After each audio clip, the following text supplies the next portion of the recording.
Hi, I'm ராணி. உங்களுக்கு இன்றைக்கி பூரி எப்படி செய்யலான்னு சொல்லித் தர போகிறேன். அதுவும் கடையில் சாப்பிட்ற மாதிரியே புசு புசுன்னு பூரியும் பூரிக்கிழங்கும் எப்படி செய்யலான்னு நான் சொல்லித் தர போகிறேன். வாங்க வீடியோக்குள்ளே போகலாம்.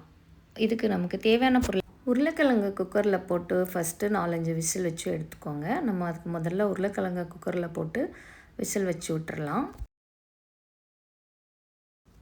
பூரிக்கான மாவு இப்போ நம்ம ரெடி பண்ணலாம். ஃபஸ்ட்டு கோதுமை மாவு எடுத்துக்கணும். கோதுமை மாவு நான் இப்போ எனக்காக 2 கப் எடுத்திருக்கேன். உங்களுக்கு ஒரு வேளை 1 கப் போதுன்னா 1 கப் கோதுமை மாவு எடுத்துக்கோங்க. தேவையான அளவு உப்பு போட்டுக்கோங்க. ப்ளஸ் நான் நெய் ஆட் பண்ணியிருக்கேன். நெய் ஆட் பண்ணால் உங்களுக்கு கொஞ்சம் நல்ல சாஃப்ட்னஸ் கிடைக்கும் பூரிக்கு. ஸோ அதனால் நெய் ஆட் பண்ணியிருக்கேன். ஆயிலும் ஆட் பண்ணலாம், நெய்யும் ஆட் பண்ணலாம். நான் ஆயில் ப்ளஸ் நெய் ரெண்டுமே ஆட் பண்ணுவேன் கொஞ்சம். அப்போ தான் கொஞ்சம் நல்ல சாஃப்ட்னஸ் கிடைக்கும். தண்ணி ஊற்றுறதுக்கு முன்னாடியே இந்த மாதிரி நல்லா பிசைஞ்சு விட்டுக்கோங்க. அப்போ தான் அந்த சால்ட்டு, ஆயில் அண்டு நெய் எல்லாமே எல்லா இடத்துலையும் ஸ்ப்ரெட் ஆகி நல்லா எல்லா இடத்துக்கும் போகிற மாதிரி நம்ம ஃபுல்லாக நல்லா மாவை பிசைஞ்சு விட்டுக்கணும். நான் கொஞ்சம் ஆயிலும் ஆட் பண்ணிக்கிறேன். ஸோ நல்லா இதை பிசைஞ்சதுக்கு அப்புறம் தான் நம்ம வாட்டரை ஆட் பண்ணணும். வாட்டர் ஒரே நேரமாக நம்ம ஊற்றக்கூடாது, கொஞ்சம் கொஞ்சமாக தான் ஆட் பண்ணணும். நான் ஃபஸ்ட்டு ஒரு டம்ளர் அளவுக்கு நான் ஒரு வாட்டர் ஆட் பண்ணிக்கிறேன். ஸோ திரும்ப பார்த்திங்கன்னா நம்ம கொஞ்சம் கொஞ்சமாக வாட்டரை ஆட் பண்ணி அந்த மாவை பிசையணும். ஸோ இந்த மாவு பிசைகிறதுல தான் நமக்கான அந்த சாஃப்ட்னஸ்ங்கிறது கிடைக்கும். ஸோ மாவை நம்ம எந்தளவுக்கு நல்லா பிசைகிறோமோ அந்தளவுக்கு நமக்கு சாஃப்ட்னஸ் கிடைக்கும். ஸோ நான் இப்போதைக்கு மாவை கொஞ்சம் கொஞ்சமாக பிசைகிறேன். ஃபுல்லாக பிசைஞ்சு நமக்கு அந்த கட்டி தனித்தனியாக இல்லாமல் மொத்தமாக பார்த்திங்கன்னா நல்லாவே பிசையணும். ஸோ பிசைஞ்சு இந்த மாதிரி கொண்டு வந்துடணும். ஃபுல்லாக பிசைஞ்சிட்டு ஜஸ்ட் நீங்கள் மேலே லைட்டாக ஆயில் தடவி இந்த மாதிரி உருட்டி வச்சுடுங்க. உருட்டி மூடி வச்சிடணும். அப்போ தான் உள்ளே கொஞ்சம் நல்லா எல்லாம் சோர்ந்து நல்லா நமக்கு அந்த டேஸ்ட் கொடுக்கும். ப்ளஸ் சாஃப்ட்னஸும் வரும். இப்போ நமக்கு விசில் வந்துடுச்சு. ஸோ நம்ம விசில் வந்துடுச்சு. இப்போ நம்ம இன்க்ரீடியன்ட்ஸ் எல்லாம் ரெடி பண்ணிக்கலாம். ஸோ நான் இப்போ பார்த்திங்கன்னா என்னென்ன எடுத்துக்கிறேன்னா, இதுக்கு தேவையான பொருள் என்னென்னங்கிறத நான் உங்களுக்கு டிஸ்கிரிப்ஷனில் கீழே கொடுக்குறேன். நீங்கள் கிளிக் பண்ணி பாருங்கள். ஸோ கருவேப்பிலை கொஞ்சம், கொத்தமல்லி கொஞ்சம், கடலைப்பருப்பு, மஞ்சள், அப்புறம் உங்களுக்கு இஞ்சி பூண்டு விழுது, பச்சை மிளகா, ஆனியன், பெரிய ஆனியனை கட் பண்ணது. ஸோ அப்புறம் கடுகு உளுந்து, 2 ஏலக்காய். கிழங்க நல்லா மசித்து இந்த மாதிரி எடுத்துக்கோங்க. எடுத்துகிட்டு நம்ம இப்போது ப்ரிப்பேர் பண்ணலாம். ஸ்டவ்வில் கடாய் வச்சுட்டு கொஞ்சம் நல்லா சூடாகணும். கடாய் சூடானதுக்கப்புறம் தான் நம்ம ப்ரிப்ரேஷன் ஸ்டார்ட் பண்ணணும். ஸோ அடுப்பில் கடாயை வச்சுடுங்க. அடுப்பில் கடாயை வச்சுட்டு ஆன் பண்ணிட்டேன் நான். ஸோ இப்போ ஃபஸ்ட்டு நம்ம ஆயில் விடணும். ஆயில் உங்களுக்கு நான் எப்போவுமே நார்மலி கம்மியாக தான் விடுவேன். நீங்கள் அதிகமாக விடுறதுனால விட்டுக்கலாம். ஆக்சுவலி ஒரு 2-3 ஸ்பூனு ஆயில் இருந்தால் போதும். ஏன்னா நமக்கு இந்த இன்க்ரீடியன்ட்ஸ்லாம் நம்ம போடுறோம் இல்லையா, அதெல்லாம் லைட்டாக வதங்கிறதுக்காக தான் நம்ம ஆயில் சேர்க்குறோம். ஸோ நம்ம ஆனியன் சேர்க்குறதுனால அந்த ஆனியன் வதங்கிறதுக்கு எவ்வளோ ஆயில் தேவையோ அவ்வளோ போட்டால் போதும். ஓகேங்களா? ஸோ ஆனியன் எவ்வளோ வச்சுருக்கீங்களோ அதுக்கேற்ற மாதிரி ஆயில் ஆட் பண்ணிக்கோங்க. இப்போ நான் ஆயில் ஆட் பண்ணிட்டேன். ஸோ கொஞ்சம் வெயிட் பண்ணணும். ஆயில் ஆட் பண்ணி கொஞ்சம் சூடாகணும். சூடானால் தான் நம்ம அதுக்கப்புறம் கடுகு உளுந்தெல்லாம் ஆட் பண்ணணும். ஸோ இப்போ நம்ம கடுகு உளுந்து ஆட் பண்ணிக்கலாம். ஃபஸ்ட்டு ஆயில் சூடானோடனே கடுகு உளுந்து போடணும். ஸோ கடுகு உளுந்து, ஏலக்காயும் போட்டேன் நான். ஸோ கடுகு உளுந்து, ஏலக்காய் போட்டுட்டு அதுக்கப்புறம் நம்ம அது கொஞ்சம் நல்லா பொரிஞ்சதுக்கப்புறம் நம்ம ஆனியன், கருவேப்பிலெலாம் ஆட் பண்ண போகிறோம். ஸோ இப்போ கொஞ்சம் நல்லா பொரிஞ்சிருச்சு. ஸோ நானே கொஞ்சம் சூடு கம்மியாக இருக்கும்போதே போட்டுட்டேன். பாருங்கள், சூடு கம்மியாக இருக்கும்போது போட்டோன்னா இந்த மாதிரி சீக்கிரமாக பொரியாது. ஆனால் சூடாக இருக்கும்போது போட்டோன்னா டக்குன்னு பொரிஞ்சிடும். அதுக்கப்புறம் தான் நம்ம இப்போ நம்ம கறி லீவ்ஸ் ஆட் பண்ணிக்கலாம். கறி லீவ்ஸ் ஆட் பண்ணிவிட்டு ஆனியன் நல்லா ஆட் பண்ணிவிட்டு நல்லா ஆனியன் பொன்னிறமாக வறுபடணும். அது வரைக்கும் நம்ம ஆனியனை நல்லா வதக்கணும். இந்த மாதிரி இது நல்லா வதங்கி நல்லா ஒரு கோல்டன் ப்ரௌன் கலர் வரணும். அது வரைக்கும் நம்ம இதை நல்லா இப்படி வதக்கிட்டே இருக்கணும். லைட்டாக நம்ம வதக்கி விடாமல் விட்டோம்னா கருகிடும். ஸோ கொஞ்சம் நம்ம பக்கத்துலேயே இருந்து இதை கொஞ்சம் ப்ராப்பராக வதக்கிட்டே இருக்கணும். அப்போ தான் நமக்கு நல்லா இதுவாகும். ஸோ அதுக்கப்புறம் நம்ம இஞ்சி பூண்டு விழுது அண்டு பச்சை மிளகாய் ரெண்டையும் நம்ம ஆட் பண்ணிடலாம்.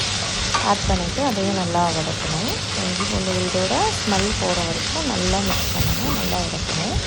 இஞ்சி பூண்டு விழுதை போட்டதுக்கப்புறம் அது கொஞ்சம் ஒட்டும் கடாயில். ஸோ அது கொஞ்சம் நல்லா கலக்கி தேய்ச்சி விடணும், இல்லைன்னா அடியில் அடி பிடிச்சிடும். கடலை பருப்பு நம்ம முன்னாடியே போட்டிருக்கணும். ஆயிலில் நம்ம கடுகு உளுந்து பருப்பு போடும்போதே நான் மறந்துட்டேன். ஸோ நான் இப்போ போடுறேன், கடலைப்பருப்பு இப்போ போட்டுக்கிறேன். ஸோ கடலைப்பருப்பை போட்டு நல்லா வதக்கிடணும். ஏன்னா கடலைப்பருப்பு ஆயிலே போட்டால் தான் இன்னும் நல்லா உங்களுக்கு வந்துட்டு அதில் லைட்டாக உங்களுக்கு நல்லா ஒரு ப்ரௌனிஷாக ஆகும். ப்ரௌனிஷாக ஆறதில்லை, லைட்டாக உங்களுக்கு வதங்கினா போதும். அதுக்கப்புறம் நம்ம வந்துட்டு ஆனியன் இதெல்லாம் ஆட் பண்ணிக்கலாம். இப்போ நான் வந்து கடலைப்பருப்பும் போட்டுட்டேன். போட்டுட்டு இப்போ வந்து பார்த்திங்கன்னா நம்ம உருளைக்கிழங்கு மசிச்சு வச்சுருக்கிறத நம்ம அதில் ஆட் பண்ணிடலாம். ஸோ அதை ஆட் பண்ணி நல்லா மிக்ஸ் பண்ணி விடணும். ஆட் பண்ணி ஃபுல்லாக நம்ம வந்துட்டு மிக்ஸ் பண்ணி விட்டுறணும். நான் இது ஃபுல்லாக ஆட் பண்ணிவிட்டேன். நான் இப்போ மிக்ஸ் பண்ணிவிட்டு வாட்டர் ஆட் பண்ணியிருக்கேன். 1 டம்ளர் மட்டும் வாட்டரை ஆட் பண்ணிவிட்டு வாட்டர் ஆட் பண்ணதுக்கப்புறம் நல்லா மிக்ஸ் பண்ணி விட்டுறணும். ஸோ நல்லா மிக்ஸ் பண்ணி நல்லா 2 டம்ளர் தண்ணி ஊற்றி நல்லா கொதிக்க வச்சுடுங்க. ஸோ நான் இதில் வந்து லாஸ்ட்டாக ஒரு இன்க்ரீடியன்ட்ஸ் ஆட் பண்ணுறேன். நான் அது என்னன்றது உங்களுக்கு ஃபைனலாக சொல்கிறேன். ஸோ இது நல்லா மசிச்சு விட்டுட்டு நல்லா நிறைய தண்ணி ஊற்றி ஒரு 2 டம்ளர்ஸ், நீங்கள் இல்லைன்னா 2.5 டம்ளர்ஸ் கூட தண்ணி விட்டுட்டு ஏன்னா நல்லா வேகணும். ஸோ எல்லா இன்க்ரீடியன்ட்ஸும் நல்லா வேகிறதுக்கு ஏற்ற மாதிரி தண்ணி விட்டு நல்லா கொதிக்க வச்சுடுங்க. இது கட்டி ஆறதுக்கான ஒரு இன்க்ரீடியன்ட்ஸ் இருக்குது, அதை நான் உங்களுக்கு சொல்கிறேன். ஸோ இது இப்போ நல்லா வேகிறதுக்காக நான் நல்லா அதை மசிச்சு விட்றேன். ஸோ இப்போது இன்னும் கொஞ்சம் தண்ணியை ஆட் பண்ணி நான் உங்களுக்கு ரெடி பண்ணிட்டேன். வாங்க மாவு எப்படி பிசையலான்னு பார்க்கலாம். ஸோ இப்போ வந்து பார்த்திங்கன்னா நான் வந்து எப்போவுமே வந்து நான் வந்து மாவு தேய்க்கிறதுக்கு கட்டை யூஸ் பண்ண மாட்டேன். எனக்கு கட்டை கம்ஃபர்டபுளாக இருக்காது. நான் எப்போவுமே வந்துட்டு ஃப்ளோரில் தான் இது பண்ணுவேன். அதாவது கடப்பக்கல்லையே நான் தேய்ச்சிப்பேன். இப்போ நம்ம ஊறி ரெடியாக இருக்கு இல்லையா, நம்ம வந்துட்டு பூரி மாவை வந்துட்டு நல்லா ஊற வச்சுருக்கோம் இல்லையா, அது இப்போ ரெடி ஆகிடுச்சு. அதை எடுத்துக்கலாம். ஸோ எடுத்துட்டு இதை நல்லா போட்டு நல்லா மசிக்கணும். நல்லா போட்டு நல்லா அமுக்கி பிசையணும். ஸோ இந்த பிசைகிறதுல தான் நமக்கான சாஃப்ட்னஸ் கிடைக்கும். இப்போ நம்ம பூரி சாஃப்டாக வேணும் அப்படின்னா இந்த மாதிரி பிசையணும். கடையிலலாம் அந்த மாதிரி அவங்க நல்லா பிசைகிறனால தான் நமக்கு சாஃப்டாக பூரி கிடைக்கிது. கிட்ஸும் வந்து பார்த்திங்கன்னா விரும்பி சாப்பிடுவாங்க பூரியை. ஸோ அதனால் நம்ம இதை நல்லா பிசைஞ்சுக்கலாம். இந்த மாதிரி நல்லா கைக்கிட்ட அழுத்தி பிசைஞ்சுக்கலாம். ஸோ அழுத்தி பிசைஞ்சு அப்படியே உருட்டி வச்சுக்கணும். ஸோ அப்போ தான் நமக்கு வந்து அது வந்துட்டு போடுறதுக்கு ஈஸியாக இருக்கும். நல்லா நான் எப்படி பிசைகிறேன்னு பாருங்கள். நல்லா இந்த மாதிரி அழுத்தி பிசைஞ்சு அப்புறம் அதுக்கப்புறம் உருட்டணும். ஸோ இந்த மாதிரி உருட்டி வச்சுக்கணும். உருட்டி வச்சுக்கிட்டோன்னா நமக்கு வந்து பால்ஸாக போடுறதுக்கு கொஞ்சம் நல்லா வரும். ஸோ அதனால் இந்த மாதிரி நான் வந்து அழுத்தி பிசைஞ்சு உருட்டிட்டேன். ஸோ இந்த மாதிரி உருட்டி வச்சுக்கணும். உருட்டினதுக்கப்புறம் நம்ம அதில் பால்ஸாக எடுத்துகிட்டு அதுக்கப்புறம் நம்ம வந்துட்டு தேய்க்க ஆரம்பிக்கலாம். ஸோ நான் இதில் பால்ஸாக எடுத்துக்கிறேன். ஸோ பால்ஸாக எடுத்துட்டும் நம்ம நல்லா கையில் வச்சு நல்லா பிசையணும். நல்லா வந்து இந்த மாதிரி ப்ரெஷ் பண்ணணும். அப்படி நல்லா அமுக்கி பிசைஞ்சால் தான் நமக்கு வந்து அந்த சாஃப்ட்னஸ் கிடைக்கும். ஸோ அதனால் வந்துட்டு நம்ம நல்லா அதே மாதிரி நம்ம நிறையா உருண்டைகளாக போட்டு வச்சுக்கலாம். ஸோ இந்த மாதிரி பால்ஸ் நம்ம போட்டு ரெடி பண்ணி வச்சுக்கிட்டோன்னா தேய்ச்சி நம்ம போடுறதுக்கு ஈஸியாக இருக்கும். ஸோ நம்ம இந்த மாதிரி ரெடி பண்ணிட்டோன்னா டக்குன்னு நம்ம போட்டு எடுத்துடலாம் ஈஸியாக. அதுக்கடையில் நம்ம அடுப்புலையும் வந்துட்டு ஆயில் ஊற்றி நம்ம ரெடி பண்ணி வச்சுக்கலாம். ஸோ நான் உங்களுக்கு முதல்ல நான் தேய்க்கிறதுக்கு நான் உங்களுக்கு எப்படின்றத நான் சொல்கிறேன். இந்த பால்ஸ் நல்லா ரெடி பண்ணிட்டோம்.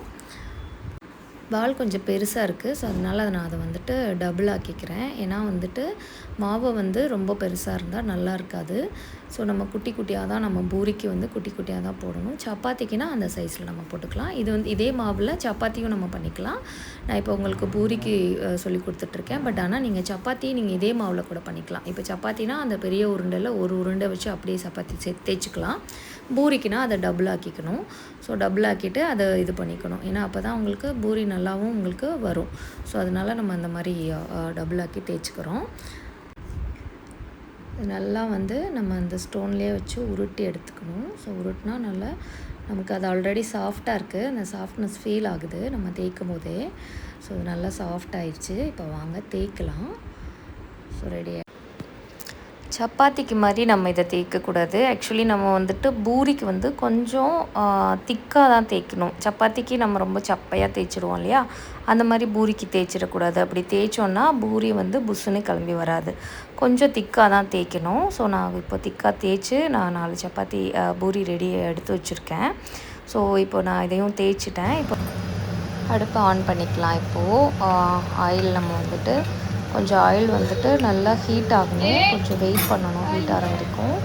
ஆயில் ஹீட் ஆனதுக்கப்புறம் தான் நம்ம வந்துட்டு அதுக்குள்ளே வந்து பூரி போட ஆரம்பிக்கணும். இப்போ நல்லா ஹீட் ஆகிடுச்சு. ஸோ இது மாதிரி லைட்டாக அமுக்கி விடணும். லைட்டாக அமுக்கி விட்டால் தான் கொஞ்சம் புசுன்னு நமக்கு வரும். அது இல்லைன்னா கொஞ்சம் அது அப்படியே சப்பையாகிடும். ப்ளஸ் இப்படி வந்ததுக்கப்புறமும் கொஞ்சம் ஆயில் எடுத்து மேலே விடணும். இப்படி நல்லா வந்துடுச்சு இல்லையா? இப்போ வந்ததுக்கப்புறம் மேலே உள்ளது வேகாது, கீழே உள்ளது மட்டும் வந்து பார்த்திங்கன்னா ரொம்ப வெந்துடும். ஸோ அது கருகுன மாதிரி ஆகிடும். 2 பக்கமும் ஈக்குவலாக வேகணும்னா கீழே வெந்துட்டுருக்கும் போதே நம்ம கொஞ்சம் ஆயில் எடுத்து மேலே விடணும். மேலே உள்ளதுலேயும் நம்ம கொஞ்சம் ஆயில், அப்போ தான் 2 பக்கமுமே சமமாக வெந்திருக்கும், டேஸ்ட்டும் நல்லாயிருக்கும் உங்களுக்கு. ஸோ இந்த மாதிரி ஆயில் மேலே எடுத்து விடணும். இப்போ நம்ம திருப்பி போடலாம். திருப்பி போடும்போது பார்த்து போடணும், இல்லைன்னா ஆயில் தெளிக்கும். ஸோ மெதுவாக பண்ணணும்.